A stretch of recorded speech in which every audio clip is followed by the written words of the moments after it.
Leaders in Congress send a message on the southern border. Last month alone, we saw the most illegal crossings in recorded history. It is an unmitigated disaster, a catastrophe. Lawmakers highlight the struggle the latest migrant surge imposes on Texas communities, why some people who live on the border are pushing back on that narrative. Amid the division on the border, a new push to build bridges. Democrats and Republicans working together to make sure we have legitimate trade and tourism. How bipartisan support is fueling efforts to boost trade between Texas and Mexico. I was the first African-American woman to run and win any office in Dallas.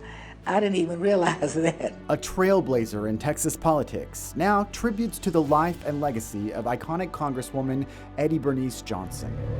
Produced from the Capitol in Austin and airing statewide, this is the award-winning State of Texas.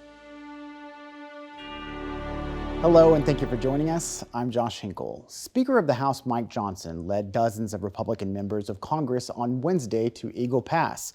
It's part of their effort to get Congress to pass hardline border security measures and oust Homeland Security Secretary Alejandro Mayorkas. Our Ryan Chandler covered the event and found a deeply political and human issue that is throwing tiny Texas communities into the national spotlight.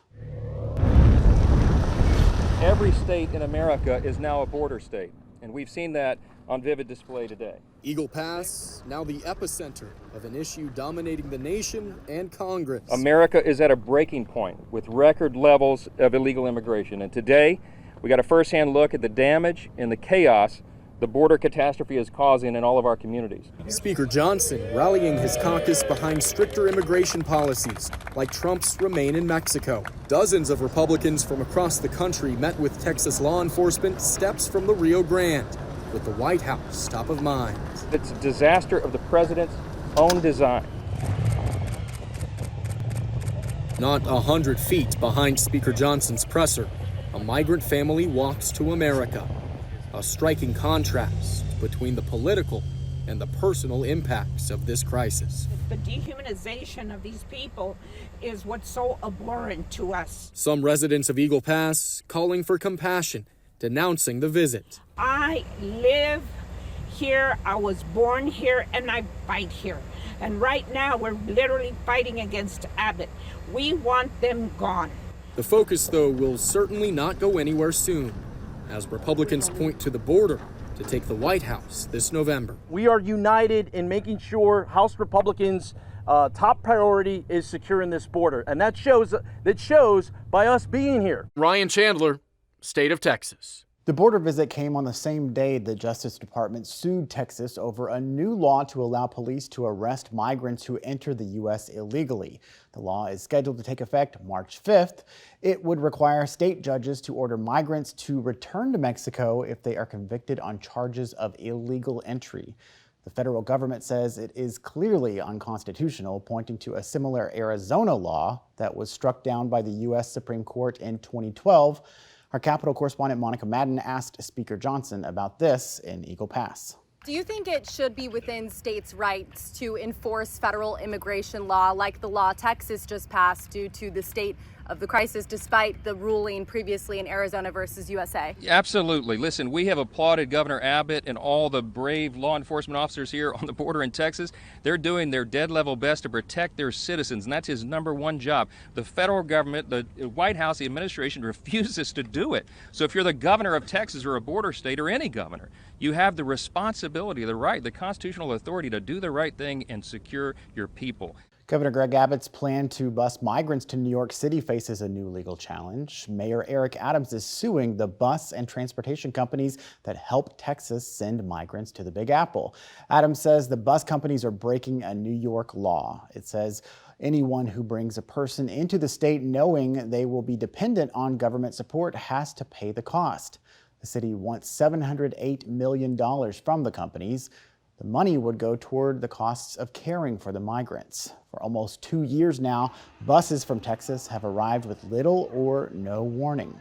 New York City officials say that has made it difficult to plan. Governor Abbott issued a statement responding to the lawsuits. It said, quote, "Every migrant bused or flown to New York City did so voluntarily after having been authorized by the Biden administration to remain in the United States. As such, they have constitutional authority to travel across the country." Amid the division over border policy, we also saw an example of cooperation. Leaders from the U.S. and Mexico met in Laredo to discuss plans to quickly expand international bridges in South Texas. It's a plan to boost trade, and bipartisan support for a new law made it possible. Border Report's Sandra Sanchez has the story. We're here today to celebrate a tremendous victory for Laredo, for South Texas, for all of the state of Texas, and for the entire country. Republican U.S. Senator Ted Cruz, Democratic South Texas Congressman Henry Cuellar, and the governor of the Mexican state of Tamaulipas were among border leaders who met in Laredo Thursday. They were at the World Trade Bridge, which they said could begin needed expansion by April. That's under a new law passed in the 2024 National Defense Authorization Act that will expedite bridge construction at the same time that environmental studies are being done. Lawmakers say this is a game changer that will enable the expansion and creation of new international bridges between South Texas and Mexico, including the Rio Grande Valley. 4 projects, including a new bridge in Brownsville, are already in the pipeline. Lawmakers said this has been a bipartisan effort. It comes as immigration reform is stalled in Congress and as the number of undocumented migrants illegally crossing the border is at the highest levels in history. How can you take the lessons learned, bipartisan lessons learned from this, to Washington with immigration reform and everything that's going on? You know, today we're talking about bipartisan, Democrats and Republicans working together to make sure we have legitimate trade and tourism. But we can do the same thing for immigration reform. Lawmakers are counting on being able to start construction of the World Trade Bridge from 10 lanes to 18 lanes by April. In Laredo, Texas, Sandra Sanchez, Border Report. Cuellar says Mexico has committed $800 million to install the same high-tech, non-intrusive security screening systems used by the United States. You can find out more about the bridges online now. We have a list of the new projects at borderreport.com. An icon in Texas politics, remembered for her service. It's a type of job that if you're really into it, the time passes without you even realizing it's passed. The tributes and the controversy after the death of trailblazing Congresswoman Eddie Bernice Johnson. Plus, Texas school districts struggling to find police officers to comply with a new state law. How one district is attracting applicants and aiming for a long-term solution.